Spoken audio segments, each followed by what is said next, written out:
Hello my dear student, मैं आज आपको इस वीडियो में डीसी सर्किट्स के ऑब्जेक्टिव टाइप के क्वेश्चन आंसर बताने वाला हूँ, वो भी एक्सप्लेनेशन के साथ।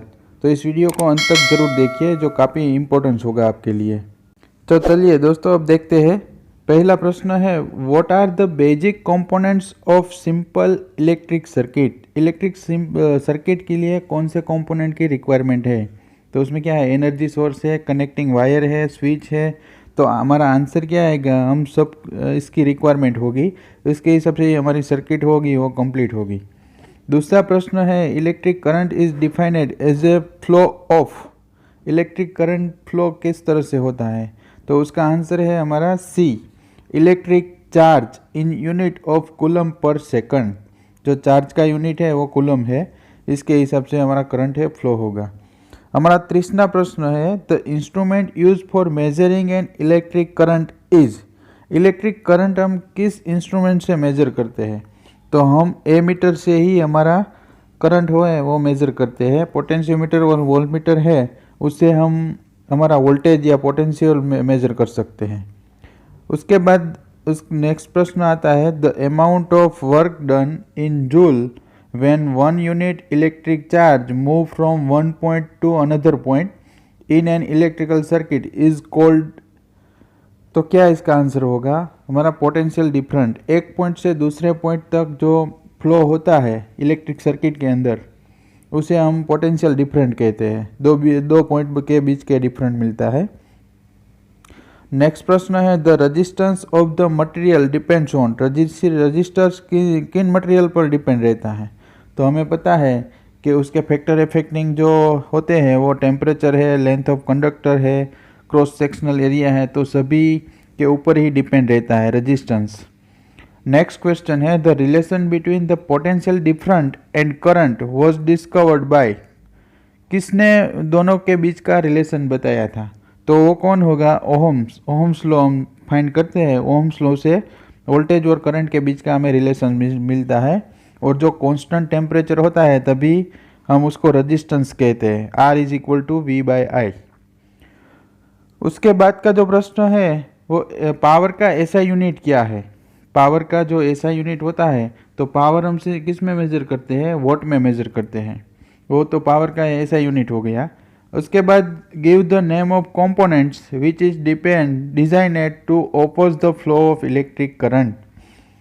जो इलेक्ट्रिक करंट का ओपोज करता है वो कौन सा है? तो रजिस्टेंस। रजिस्टर है वो इलेक्ट्रिक करंट का ओपोज करता है, इंडक्टर कैपेसिटर नहीं कर सकता।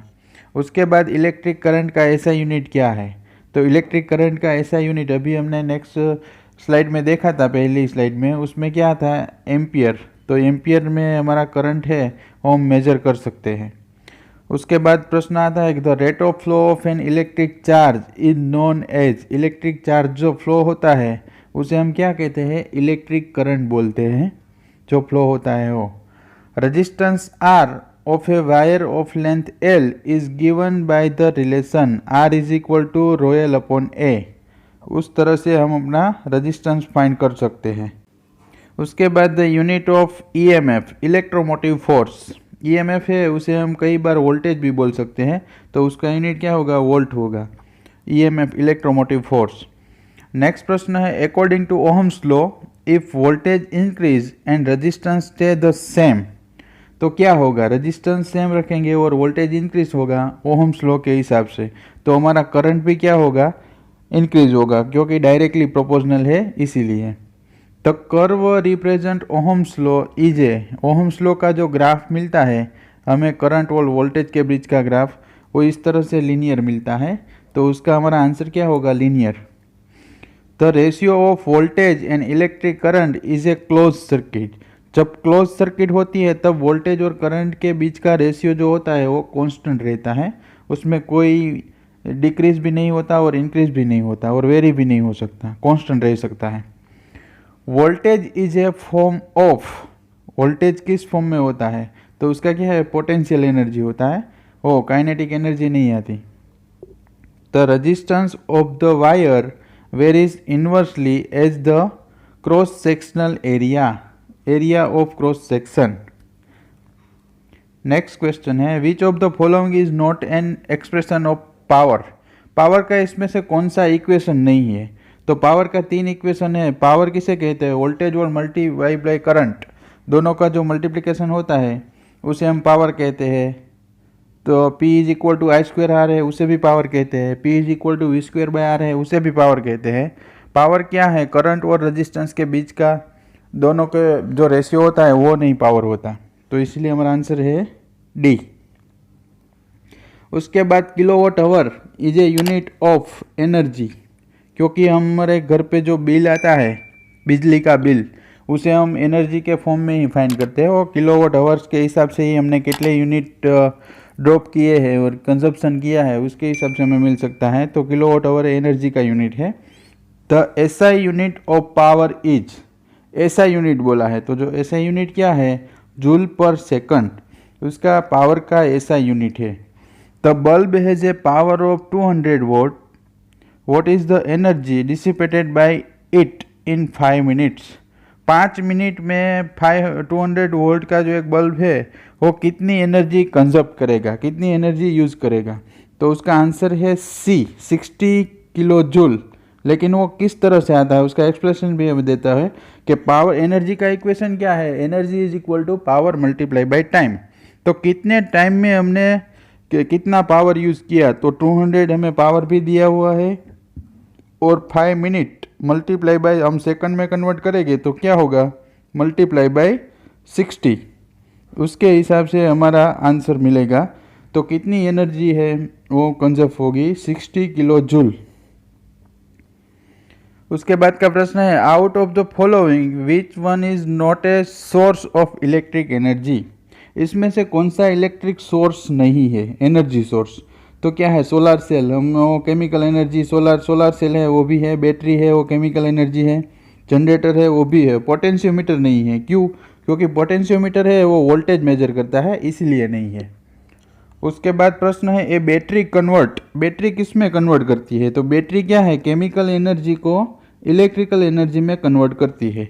तो हमारा आंसर होगा डी। नेक्स्ट क्वेश्चन है a capacitor consist of, capacitor क्या है? तो दो कंडक्टर है उसके बीच होता है पैरेलल प्लेट हमने लगाई होती है, एक पॉजिटिव और नेगेटिव उसके बीच का। उसके बाद क्वेश्चन है विच among the following expression related charge voltage and capacitance of a capacitor? Capacitor में चार्ज, वोल्टेज और कैपेसिटेंस के बीच का क्या रिलेशन है? तो उसका आंसर है Q is equal to C into we.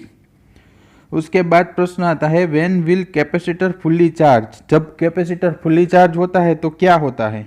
तो जब कैपेसिटर के अक्रॉस का वोल्टेज फुल हो जाता है तो उसका आंसर क्या मिलेगा हमें? सी। क्यों?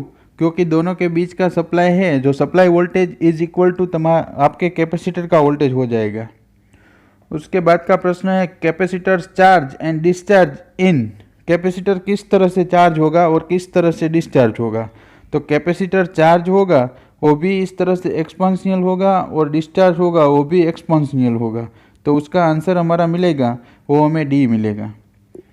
उसके बाद प्रश्न आता है यूनिट ऑफ कैपेसिटेंस, कैपेसिटेंस किस में मेजर करते हैं? तो हम फेराडे में कैपेसिटेंस है वो मेजर कर सकते हैं। नेक्स्ट प्रश्न है capacitor is a device use to, capacitor क्या कर सकता है? तो इलेक्ट्रिक एनर्जी को स्टोर करता है, इलेक्ट्रिकल एनर्जी को स्टोर करने के लिए यूज होता है। Capacitor blanks after long time, किससे ब्लॉक करता है? तो डीसी करंट को ब्लॉक कर देता है, कैपेसिटर है वो। उसके बाद का प्रश्न है among the following which is the right formula for growth in an inductive circuit? Inductive circuit में कौन सा राइट फॉर्मूला है? तो V L is equal to V E raise to minus T into R by L, वो हमारा final answer होगा। उसके बाद का प्रश्न है what is the time constant of an inductive circuit? तो उसका आंसर है एल बाई आर, उसे हम टाइम कांस्टेंट भी बोल सकते हैं। उसके बाद का प्रश्न है the charging time constant of a circuit consisting of an inductor in the time taken for the voltage in the inductor to become blanks percentage of the initial voltage. जब वोल्टेज के बारे में बात की है तो हमारा आंसर होगा 37%। वो किस तरह से, क्योंकि हमने आगे ही वो इक्वेशन दिखाया, इस इक्वेशन के हम वैल्यू डालेंगे तो हमें हमारा आंसर है वो मिल सकता है। उसके बाद क्या है, इंडक्टेंस का यूनिट क्या है, तो इंडक्टेंस का यूनिट है henry, milli henry, micro henry में भी हम बोल सकते हैं। अब क्या दूसरा क्वेश्चन क्या है कि the charging time constant of a circuit consist of an inductor in the time taken for the current. देखिए यहाँ पे मैंने आगे वाली स्लाइड में वोल्टेज बताया था, इसमें करंट दिखाया है, तो current in the inductor to become percentage of the initial current, तो क्या है आंसर है हमारा 63%। वो किस तरह से, क्योंकि वो करंट का इक्वेशन है, इस इक्वेशन के हिसाब से ही हमारा आंसर मिलेगा।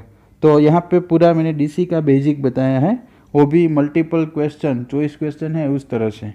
Thank you for watching my video.